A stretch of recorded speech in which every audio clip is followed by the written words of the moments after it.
नहीं बढ़कर खुशी इससे कटे राहे खुदा गर्दन, नहीं बढ़कर खुशी इससे कटे राहे खुदा गर्दन।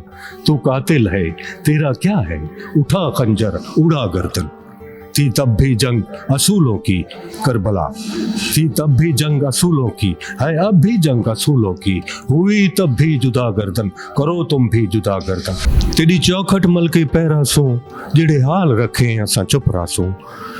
तेरी चौखट मल के पैरा सो, जेड़े हाल रखे असां चुप रासो। गिला कोई ना देसू जींदियां ताईं, जेड़ी चाल रखे असां चुप रासो। ते भावें नाल तू साडे ना बोले, अखीं लाल रखे असां चुप रासो।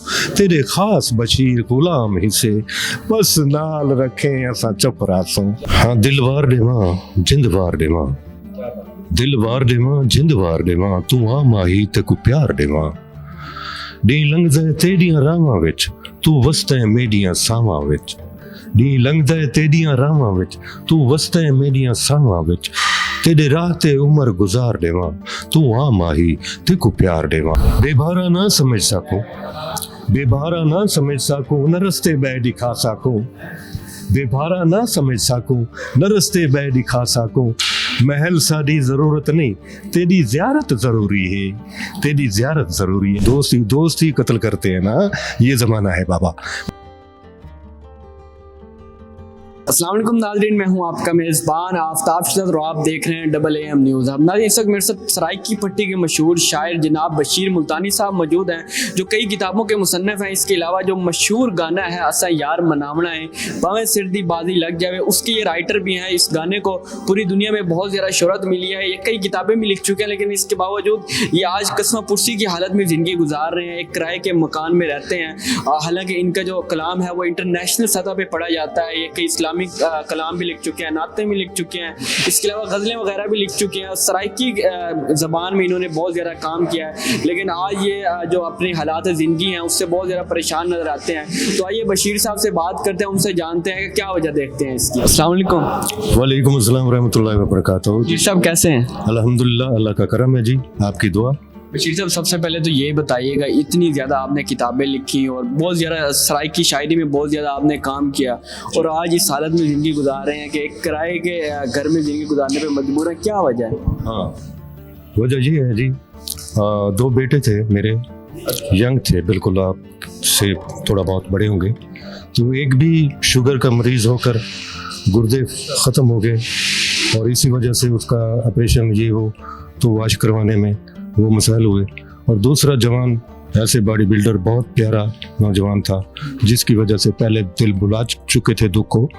तो ये जो है ना 2017 में उसकी तकलीफ बड़ी जरकान के साथ उसको जो है ना पीलिया इस तरह से हुआ तो गुर्दे ख़त्म कर गया चंद दिनों में। और मुझे ज़मीन भी बेचनी पड़ी, बर्तन भी बेचने पड़े और मैं उसी वजह से मैं खुद भी शुगर का मरीज़ हो गया, बीवी तकलीफ में और घर न रहा, कुछ भी न रहा। फ़कीर होता है, फ़कीर का घर नहीं होता, लेकिन वो जो है ना बातें हैं। और मैं इसी वजह से खुद भी बहुत ज़्यादा मरीज़ हो गया, ऑपरेशन करवाया, गदूदें हो गई, यानी मैं हालात की नज़र रहा हूँ। फैमिली के हालात ऐसे थे कि आप जो है आपने सब कुछ बेच डाला और आप इस हालत में ज़िंदगी गुजारी। जी हाँ बिल्कुल, मैं बहुत यानी कहना क्या, बस अल्लाह ताला करम फरमाए, मैं दुआ कर सकता हूँ अपने लिए भी, दोस्तों के लिए भी, बस अल्लाह दुख ना देवे। ये भी मेरा शेर था कि तेको मेरियां ठोल दुआवां है, अल्लाह दुख ना देवे। तो ये, और किसी वक्त मैंने ये भी लिखा और अच्छा वक्त था कि डी रात दा सफ़र है पैरां ते छाले छाले, डी रात दा सफ़र है पैरां ते छाले छाले, दिल दा उदास मौसम होठां ते ताले ताले। अच्छा बशीर साहब, मुझे ये बताइएगा आप अब तक कितनी किताबें लिख चुके हैं? जी मैं 3 लिख चुका हूँ अल्हम्दुलिल्लाह। जी हाँ। 3 किताबें जो हैं वो सराइकी की थी या उर्दू, कौन सी लैंग्वेज? मेरी मादरी ज़बान सराइकी है और उर्दू में भी काम किया है अल्हम्दुलिल्लाह, और ज़्यादातर सराइकी में मेरा कलाम है। और रेडियो टीवी पे और यहाँ मतलब PTV जब इसकी नशरियात शुरू हुई तो अल्हम्दुलिल्लाह मेरा पहला गीत रिकॉर्ड हुआ।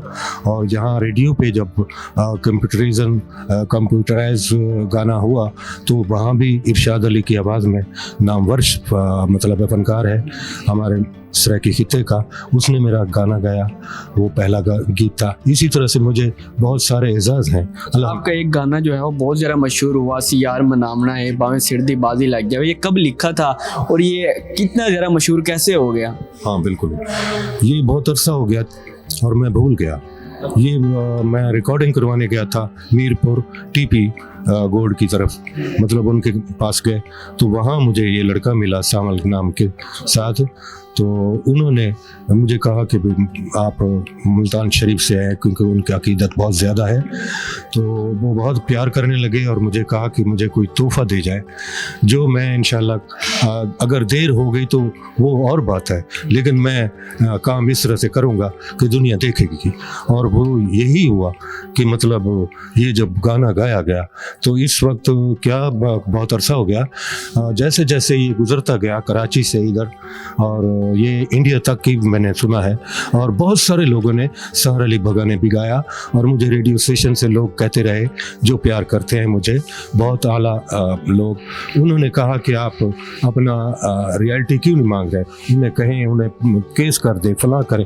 मैंने कहा मेरा गाना हिट हो गया, मेरे लिए इससे बड़ी बात नहीं। और इसी तरह से बढ़ के कुछ नहीं होता है। जी अल्हम्दुलिल्लाह, इसी तरह मैं कहता रहा। और मैंने कहा कि जो अगर कोई मिल भी जाता है फिर भी खर्च हो जाना है, तो ये अल्लाह ताला की अता है, करम है उसकी ज़ात का। तो इसी तरह से मैं अर्ज़ करता चलूँ कि एक दफ़ा, यानी मैं बहुत सारा देख चुका हूँ ज़माने को, तो जब किसी का नाम हो जाता है काम करने से नाम होता है, ऐसे नहीं। तो मैं एक दफ़ा ये भी लिखा, नहीं बढ़कर खुशी इससे कटे राहे खुदा गर्दन, नहीं बढ़कर खुशी इससे कटे राहे खुदा गर्दन, तू कातिल है तेरा क्या है, उठा खंजर उड़ा गर्दन। थी तब भी जंग असूलों की करबला, थी तब भी जंग असूलों की, है अब भी जंग असूलों की, हुई तब भी जुदा गर्दन, करो तुम भी जुदा गर्दन। इसके साथ भी ये एक वाक़या हुआ कि मुझे इग्नोर किया जा रहा था, प्रोग्राम था, यूसुफ रज़ा गिलानी भी उसमें प्रोग्राम में इनवाइट थे। तो वहाँ मुझे एक दोस्त ही कत्ल करते हैं ना, ये ज़माना है बाबा, उसके साथ हम साथ देते हैं, ज़िंदगी लगा देते हैं, लेकिन वो एंड पे जो है ना, उनका रिज़ल्ट यही होता है कि टांगे काट ले। और इस तरह से तो मैंने इस प्रोग्राम में मुझे इग्नोर किया जा रहा था। और एक शायरा थी लैया से, वहाँ उनको बुलाया तो मैंने कहा बीबी, उस वक्त मैं मस्त था, क्योंकि ये हालात भी होते हैं, एक रियाजत के बाद एक वक्त आता है कि कुदरत की अता हो जाती है ख़ास। तो उस वक्त मैं मस्त था, तो मैंने कहा बीबी आप बैठे, आप हैं मेहमान, तो मैं मेज़बान हूँ, मैं थोड़ा सा हाज़िरी दे दूँ, फिर आपको बुलाते हैं। तो मैं गया, ये बहुत लाउड मैंने पढ़ा, क्योंकि मैं उस आलम में था, तो मुझे इग्नोर भी किया जा रहा था और मैं बर्दाश्त था, यानी दिल बर्दाश्त था। तो मैंने इस तरह से पढ़ा ना, यही शेर, नहीं बढ़कर खुशी इससे, मैं इतना ज़ोर से पढ़ा ना कि सामने लेडीज़ की पहली मतलब लाइन थी, तो वो डर गए, सहम गए। तो उसके बाद मैं उसको मुखातिब भी किया, मैंने कहा कि आपने अच्छा नहीं किया, ये क्यों किया। तो इस तरह हुआ कि वहाँ एक जिनके नाम शाम थी, तो उन्होंने कहा कि यार रोक दो, यार प्रोग्राम को रोक दो। वजह, उन्होंने कहा कि मैं इनको नहीं जानता, बशीर मुल्तानी को मैं नहीं जानता, मैं आज देख रहा हूँ, आज उनको सुना है, लेकिन आपने उनके साथ ये क्यों किया। पहले तो उनके नाम की कलेक्ट की जाए और उसके बाद कलेब हुई। उन्होंने कहा कि जी अब बंदे मेरे पीछे दौड़े, कोई पानी लेके जा रहा है, कोई बोतल लेके जा रहा है। मैंने कहा नहीं भैया, मैं अब नहीं हूँ। उन्होंने कहा कि वो नहीं आएंगे, आप गलत कर रहे हैं, पहले भी गलत किया, आप उनको बुलाने जा रहे हैं, वो राइट पे हैं, वो नहीं आएंगे। इसी तरह से बहुत सारे ऐसे प्रोग्राम, ये अखीरला प्रोग्राम था जिसमें इस तरह से किया गया। ये ज़माना इसी तरह से है। ये बताइएगा, आपने 3 किताबें लिखी हैं और इसमें सैकड़ों हज़ारों शेर हैं, आपका पसंदीदा शेर या कोई नज़म गज़ल ऐसी हो जो सुनाना चाहें आप? हाँ, क्या बात, बहुत अच्छी बात करी। हाँ, दिलवार देवा जिंदवार देवा, दिलवार देवा जिंदवार देवा, तू आ माही ते को प्यार देवा, डी लंघदे तेडियां रावां विच, तू वसदा मेडियां सावां विच, डी लंघदे तेडियां रावां विच, तू वसदा मेडियां सावां विच, तेरे राह ते उमर गुजार देवा, तू आ माही ते को प्यार देवा। ये गाना मेरा रेडियो पे 2-3 सिंगरों ने, हालांकि आज तक रिकॉर्डिंग है, रिकॉर्ड पर बात है कि एक सिंगर गाएगा रेडियो, इतनी मतलब सरकारी इदारा है वहाँ। इसी तरह से मेरे गीत जो है ना 2-2, 3-3 फनकारों ने टीपी से भी गाए। और इसी तरह से मेरा कलाम ज़्यादातर जो है वो इस तरह से गाया गया कि मेरी किताबों में भी मौजूद नहीं है। अच्छा, मेरा कलाम इतना ज़्यादा गाया गया जो मैं मतलब भी देता गया और रिकॉर्ड नहीं के भूल जाते थे वो किताब। तरह से मैं किसी के काम आना चाहता था। मैं इसी तरह से कितने लोगों को इंट्रोड्यूस करवाया है, क्योंकि मैं शायर भी हूँ, सिंगर भी हूँ। मेरी सारी कंपोजिशन जहाँ तक मेरा पहुँच थी यहाँ मुल्तान के लिए, तो मैं अपनी हालांकि मौसीकार जो है ना वो अपना बाजा हारमोनियम प्ले करते करते थक जाता था, तो मैं साथ बैठा होता था, क्योंकि मेरी दो अल्फाज जो है ना वो शायर की औलाद होते हैं और साथ कंपोजिशन भी है। तो मैं देखना चाहता होता था कि भाई ये किस तरह से कंपोजिशन कर रहे हैं। और इसी तरह से वो खप खप कर बाद में कहते थे हाजी साहब आप खुद ही बता रहे हैं ये क्या किस तरह से कंपोजिशन, उनको पता होता था। और मैं जब कंपोजिशन उनको सुनाता था उनके साथ हारमोनियम के साथ, तो उसके बाद वो कहते थे बिल्कुल एग्जैक्ट। तो इसी तरह से मेरा कलाम जितना भी गाया गया वो मेरी ज़्यादातर कंपोजिशन, जहाँ मैं नहीं हूँ वहाँ उनकी अपनी। बस ये बताइएगा आपका कोई ऐसा गाना हो या ऐसा कलाम हो जो बहुत ज़्यादा हिट हुआ हो और लोगों ने उसे बहुत ज़्यादा पसंद किया हो और आपको भी वो बहुत ज़्यादा पसंद हो। हाँ वो तो इसी तरह से है सर। ये गाना साको ढोल मनावना है भावे सिर दी बाजी लग जावे, इसी कलाम को बहुत सारे लोगों ने गाया और बहुत सारे लोगों ने इस तरह से मुझे मतलब एक दोस्त थे वो रिकॉर्ड करने के यानी उसे ढूंढ कर जितनी आवाज़ों ने गाया उसने अपने पास रिकॉर्ड भी रखा, मुझे भी दिया। तो हालात इस तरह से हो गए, काफ़ी चीज़ें मेरी गुम हो गई और बहुत सारा कलाम मैंने जला भी डाला। वजह ये हुई कि जहाँ भी मतलब जिन इदारों में जिन लोगों के हाथ पड़ते हैं, जिनको आदत है खुशामद की, तो इस तरह से वो तो काम निकलवा लेते हैं और फ़कीर आदमी कहाँ से करवा सकता है। और मैंने 3-4 जो किताबें छपवाई हैं वो मैंने अपना खर्चा किया, कुदरत का करम था, वरना मेरी औकात नहीं थी। एक ज़मीन थी देहात में आबाई, वहाँ बेची, वो उससे पैसा निकाला, एक किताब छपवाई। और ये दूसरी ये किताब है, ये भी इसी तरह से मतलब पैसे अपने खुद लगाने पड़ते हैं जो भी है। और जो लोग हैं असर वाले भले शायर नहीं है, ये भी कह डाला, ज़्यादातर इसी तरह से है। मेहनत करना बहुत मुश्किल है और लोग यहाँ इतनी किताबें छपवा के खड़े हैं तो वो कहते हैं शायर का नाम लगना चाहिए। अल्लाह मैं क्या कहूँ, इन लोगों को सोचना चाहिए, अंदर का शायर हो तो फिर वो काम होता है, ऐसे नहीं है कि भाई वो जो है ना। अच्छा इसी तरह से मैं एक अर्ज करता हूँ कि मैं मतलब शाम को किसी के पास गए तो उस हवाले से भी एक लाइन करिए, बेबारा ना समझ सको, बेबारा ना समझ सको न रस्ते बै दिखा सको, बेबारा ना समझ सको न रस्ते बै दिखा सको, महल साड़ी ज़रूरत नहीं तेरी ज़ियारत ज़रूरी है, तेरी ज़ियारत ज़रूरी है। इसी तरह से मैं हर मौजू पे बात करता रहा।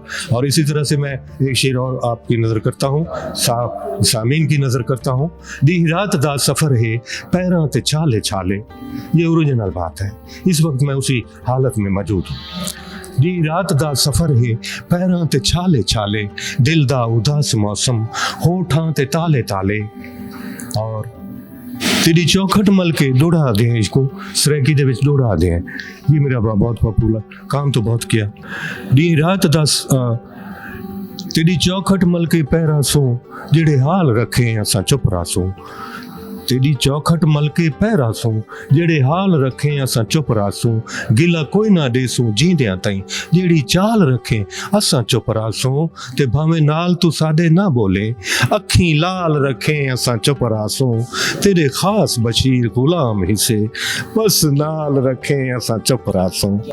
अच्छा बशीर साहब ये बताइएगा, ये जो आप पोइट्री करते हैं माशाल्लाह बहुत अच्छी पोइट्री करते हैं, ये पार्ट टाइम करते हैं या फिर फुल टाइम, या आपका जरिया आमदन भी यही है, ये पोइट्री से सब कुछ गुजारा किया आपने सारी जिंदगी? जी बिल्कुल, ये बहुत अच्छा सवाल है। मैं बेसिकल टेलर मास्टर था और मैं मतलब अदाकारी भी करी है और एक फिल्म का राइटर भी हूँ, दूसरी फिल्म होनी। है कि ये टेलर मास्टर और ये पोइट्री, ये तो एक दूसरे का मुतजाद सी चीज़ें हो जाती हैं, कैसे पोइट्री की तरफ आए? ये अक्सरियत सवाल होता है मुझे हर जगह पे, तकरीबन जहाँ इंटरव्यू कर रहे हैं, ये प्रोग्राम कर रहे हैं कोई भी, तो इसी तरह से वो कहते हैं कि भाई ये क्या मसलन एक शायरी है, और वो तो शायर कुदरत की अता है बाबा। इसमें वो कहते हैं कि दिल आपका टूटा होगा, फलां होगा, ये नहीं। ये के लिए वैसे वाकई ये कहा जाता है कि आपका इश्क होना ज़रूरी है, तो आपको भी कभी इश्क हुआ, और क्या वाकई इश्क होना ज़रूरी है? मुझे अपने कलाम से इश्क हुआ, मुझे लिखने से इश्क हुआ, मुझे कलम से इश्क हुआ। मैंने उठाया, मैं रात को सोया नहीं, पता नहीं कितनी रातों के जगराते हैं, और ये शायरी इस तरह से नहीं है, आम आदमी नहीं कर सकता। पहले भी अर्ज कर चुका हूँ कि भी पता नहीं कितने लोग इस एज ए शायर आए खड़े हैं, लेकिन ये काम कुदरत की अदा से है बाबा। तो मतलब काम करने, यानी जब लाइन एक आ रही है तो मुझे, मेरे पास का कलम भी है और रात को वो रजिस्टर भी रखा हुआ है, भले कोई कागज़ है, तलाश कर रहे हैं। तो इसी तरह से जिस वक्त कुदरत की अता होती है, रास्ते में जा रहे हैं, कहीं भी जा रहे हैं, वहाँ लाइन आ गई है, अता हुई है, तो वहाँ लिखना पड़ेगा। तो फिर मैं इस तरह से था, और दिन में पत्नी 10-10 गीत में, क्योंकि गीत निगार शायद मैं मारूफ था, और उसके अलावा मतलब जब किताब छपने को काम आया, वक्त आया, तो उस वक्त मैंने सोचा कि भाई इसमें गज़ल भी चाहिए, नातिया कलाम भी चाहिए, और हमद भी चाहिए, और हर तरह से गज़ल भी चाहिए, अपना मुदस्सिस भी चाहिए, मुसद्दिस। तो इसी तरह से सारे इसको मतलब सारे मौजू जो हैं वो लेके आने हैं, तभी काम बनता है। एक चीज़ को लेके खड़े होंगे तो वो बात नहीं है। जहाँ भी मतलब है, जो भी कलाम है, जिस मौके पे पढ़ना चाहा, मौका की मुनासबत से मैंने हर तरह से कलाम लिखा है। अल्हम्दुलिल्लाह, अल्लाह का करम है, बहुत सारा काम किया है। मुझे अल्लाह की ज़ात पे करम है, उसका फ़ख्र है, उसकी ज़ात का इनाम है मेरे पर, क्योंकि मैं कंपोज़र भी हूँ, शायर भी हूँ, गुलकार भी हूँ, टेलर मास्टर भी हूँ, रिक्शा भी चलाया है जी, रिक्शा भी चलाता रहा हूँ। और इस वक्त मैं पता नहीं कितने अरसे से बहुत तकलीफ में हूँ। ये लोगों को मालूम है, जो जानने वाले हैं दूर दराज तक। तो इंटरनेशनल लेवल पे भी बात होती है, और इस वक्त भी मैं आपको अर्ज कर रहा हूँ कि मेरी टांगें सुन्न हैं और हाथों शुगर की ज़्यादती। अच्छा बशीर साहब, ये बताइएगा कितने लोग हैं जिन्होंने आपका कलाम पढ़ा और वो आपके कलाम पढ़ के मशहूर हो गए? हाँ, बहुत अच्छा सवाल है सर। तादाद तो है नहीं पापा। अच्छा, लातादाद लोग हैं, लातादाद कलाम गाया गया, और काफ़ी लोगों को इंट्रोड्यूस करवाया, एज ए शायर भी, एज ए फनकार भी। और जो वक्त था, कभी मैंने कुछ नज़दीकी मतलब दोस्त, जब किसी से मतलब होता है तो फिर इतना करीब हो जाते हैं कि वो कार्ड भी डालें तो अरमान नहीं लगता है। बड़ी शायराना बात। हाँ, वो मैं इसी तरह से करता रहा, खाना भी दे रहा हूँ, उसके साथ भी चल रहा हूँ, उसकी मतलब हर ज़रूरत का मैं ख्याल कर रहा हूँ। तो जब वो पॉपुलर हो जाते हैं, खुदा यार, मैं अफसोस से कह रहा हूँ ये बात, कि जब वो मतलब अपना नाम बना लेते हैं तो भूल जाते हैं। ये दुनिया का दस्तूर है, इस पे अफसोस है, अफसोस है, अफसोस है।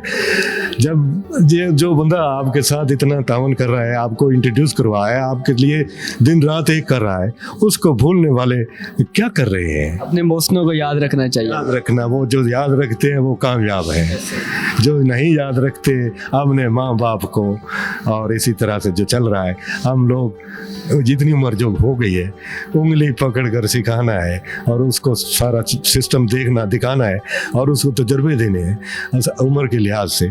जितना भी काम किया, मुझे ये उन लोगों से अफसोस है कि किसी ने भी उसने ये नहीं तस्लीम किया कि ये मेरे उस्ताद से भी ऊपर है, क्योंकि उस्ताद वालिदैन से ज़्यादा उसका रुतबा है, उस्तादों का ये इस तरह से। लेकिन दुनिया भूल जाती है। ये मुझे आज मैं बड़ी पहली दफ़ा आपकी मोहब्बत में अर्ज़ कर रहा हूँ कि मैंने ये देखा है कि उस्ताद की कदर नहीं है, जहाँ नहीं है। ये क्या कर रहे हैं? हमारे से जो ज़्यादा बेस्ट वो लोग हैं जिन्हें बस वो कामयाब, जिन्होंने उस्तादों की कदर करी है, उनका नाम ज़्यादा बेस्ट होता है, जिंदा रहते हैं। ये जो दुनिया 4 दिन की है बाबा, यहाँ अच्छा ईमानदारी, नेकी और इस तरह से काम करेंगे दिल से, मोहब्बत में लगन के साथ शायर बनना चाहते हैं, कुछ भी करना चाहते हैं, कलम से दोस्ती करना चाहते हैं, तो मैं यही कहूँगा कि जो नई हमारी न्यू जनरेशन है वो इस चीज़ को अपनाएं, कलम के साथ दोस्ती रखें, हथियार के साथ नहीं। ये सच्चाई है। तालीम हासिल करें, तालीम से बहुत कुछ है, वरना तालीम के बगैर अंधा है इंसान। तालीम बहुत आला चीज़ है, वो बंदे के लिए ज़रूरी है, हर आदमी के लिए, भले बूढ़ा हो जाए। उस इल्म तो कमाल है, इल्म तो उम्र नहीं है। इल्म हासिल करने के लिए उम्र की ज़रूरत नहीं है, किसी उम्र में भी इल्म हासिल कर सकते हैं। अच्छा बशीर साहब, ये बताइएगा, आपने सारी ज़िंदगी जो है वो शायरी की, आखिर पे हुकाम बाला से क्या अपील करना चाहेंगे कि शायरी करने के बाद आपने अदब को, सराइकी अदब को ख़ास तौर पे मैं कहूँ तो आपने बहुत ज़्यादा वक्त दिया, सारी ज़िंदगी गुजार दी, और आज इस कस्म कुर्सी की हालत में है कि किराए के मकान में रह रहे हैं और बहुत मतलब तंगी की हालत में है, तो क्या हुकूमत से अपील करना चाहेंगे? बिल्कुल, मैं बहुत अच्छी बात करी आपने, मेरे दिल की रग पे हाथ रख लिया, शरग पे। तो मतलब ये है कि भाई हुकूमत को चाहिए कि जो अपना शायर हैं उनके लिए कॉलोनी होनी चाहिए, जिनकी जगह नहीं है। अक्सरियत लोग हमारी तरह गरीब हैं। हाँ, ऐसे भी कहा जाता है कि शायर को तो उसके मरने के बाद उसके कलाम को अहमियत मिलती है, और हमने देखा भी है। बिल्कुल, हाँ, ये बिल्कुल आपकी अच्छी बात है। शायर हम लोग जो हैं, हमारे जिंदा होने तक कोई भी प्रोग्राम रख के उसके इजाज़ में उनकी शाम रख कर अच्छे आला तरीके से उनको एक फूल भी पेश कर दो तो वो बेहतर है हमारे लिए ये बेहतर है। जो हमारी तरह उम्र लगा के खड़े हैं, उन लोगों को एक फूल भी दे दो तो वो उसमें पता नहीं कितनी दुआएं देगा। वरना यहाँ तो है ना, जब उसकी डेथ हो जाती है उसके बाद मैंने देखा है अपनी आंखों से, सुना भी है कानों से, तो वो कहते हैं कि हमने ज़्यादती करी है। हम तस्लीम करते हैं कि ये इनकी ज़िंदगी में हम इनके काम नहीं कर सकते, यानी कि इनके काम नहीं आ सके, हमने कोई इनके लिए कोई प्रोग्राम नहीं रखा, कोई ऐसा सिस्टम नहीं करा। तो ये बाद में कहने की बातें नहीं होती, ये जिंदा लोगों के लिए साथ उनके होते हुए उनकी पजीराई करनी चाहिए। और हुकूमत के लिए आप बात कर रहे थे, तो मैं यही है कि पहले तो ये बात है कि सच्चाई के साथ जो हमारे हुक्मरान हैं वो नेक नीति से काम करेंगे तो हमारा मुल्क भी आबाद रहेगा, शाद रहेगा। और अगर बददियानती करते जाएंगे और पैसे की लालच में जब जैसे खड़े हैं, और इसी तरह से ये हमारा पाकिस्तान तो पता नहीं क्या क्या मैं सुन चुका हूँ। और मेरी दुआ है अल्लाह ताला नेक आदमी, नेक हुक्मरान अल्लाह ताला हमारे ऊपर हुकूमत करें। और मैं यही गुजारिश करूँगा, जो लोग हम जैसे हैं पिसे हुए, हमारे घर नहीं है, हम बीमार हैं, सारा सिस्टम है, तो कॉलोनी भी होनी चाहिए, हमारे लिए एक फ़ंड भी होना चाहिए, और इसी तरह से देखभाल होनी चाहिए। कोई ऐसा मतलब महाना कोई ऐसा प्रोग्राम किया जाए, उनकी सुनी जाए, उनका मतलब इस तरह से कोई रद्द-ए-अमल होना चाहिए। बताइएगा एंड पे, आखिर पे जाते हमारे सामीन को कोई एक कलाम सुना दें, आखिर इसी के साथ भी इख्तिताम करते हैं। जी बिल्कुल, बहुत अच्छा प्रोग्राम किया आपने, मैं आपकी टीम का शुक्रगुजार हूँ। और इसी तरह से मैं अर्ज करता जाऊँगी, तुझसे बिछड़कर भी जिया नहीं जाता, तुझसे बिछड़कर भी जिया नहीं जाता, और बेताब हूँ मगर शिकवा किया नहीं जाता, कमाल तेरी चाहतों का बशीर, तेरा नाम लिया जाता है, दुख दिया नहीं जाता। और इसी तरह से मैंने भले कुछ भी गवा लेते, अब ज़हन में नहीं है पहले कहा कि नहीं, तो फिर भले कुछ भी गवा लेते उसे अपना बना लेते, भले कुछ भी गवा लेते उसे अपना बना लेते, वो मिलता क्यों रकीबों से, वो रूठा था मना लेते, वो रूठा था मना लेते। यही बात है, यही दर्स है, यही हजूर अक़दस सल्लल्लाहु अलैहि वसल्लम ने फरमाया कि किसी के साथ चलो, किसी को माफ़ करना ये बड़ी बात है। ये नहीं कि भाई उसने काटने पे ना आ जाओ, किसी को माफ़ करना ये बड़ा अमल है, वो उसको याद रखा जाएगा। और वो मजबूत आदमी है, वो पहलवान है जो गुस्सा हजम कर जाए, गुस्से को पचा जाए, गुस्से पे मतलब काबू कर जाए। तो वो ये मेरी आखिरी बात होगी। और इसी के साथ आपका मैं बहुत शुक्रगुजार हूँ, आपकी टीम का। आप आफ्ताब साहब बहुत प्यारे हैं, आपकी टीम का मैं बहुत शुक्रगुजार हूँ। मुझे आज इतना मौका मिला है कि मैं जो बातें पहले नहीं कह चुका, तो आज मैं खुले दिल से बात की है और मैं अंतहा मशकूर। शुक्रिया सर, हमारे लिए भी एजाज़ है कि हमें आपका इंटरव्यू करने का मौका मिला। आपने सारी ज़िंदगी सराइकी अदब को दिया और ये हमारे लिए भी बहुत बड़ा एजाज़। माशाल्लाह, शुक्रिया, जज़ाकल्लाह, सलामत रहे। जी बिल्कुल नाज़रीन, मेरे साथ सराइकी पट्टी के मशहूर शायर बशीर मुल्तानी साहब मौजूद थे, जो अपनी हालत ज़ार के बारे में बता रहे थे, अपना कलाम भी सुना रहे थे। बहुत खूबसूरत कलाम लिखा है इन्होंने और सराइकी अदब में इन्होंने बहुत ज़्यादा काम किया। 3 किताबें लिखी हैं जो खालिसन सराइकी में लिखी गई हैं, जिसमें सराइकी शायरी भी हमें उसमें उर्दू की झलक भी नज़र आती है। और इसके अलावा इनके बहुत से गाने ऐसे हैं, बहुत सा कलाम ऐसा है जिनको इंटरनेशनल सतह पर जो है वो पजीराई मिली है। उम्मीद है आपको भी इनका कलाम अच्छा लगा होगा। इसी के साथ अपने मेज़बान आफ्ताब शहजाद को दीजिए इजाज़त। अल्लाह निगहबान।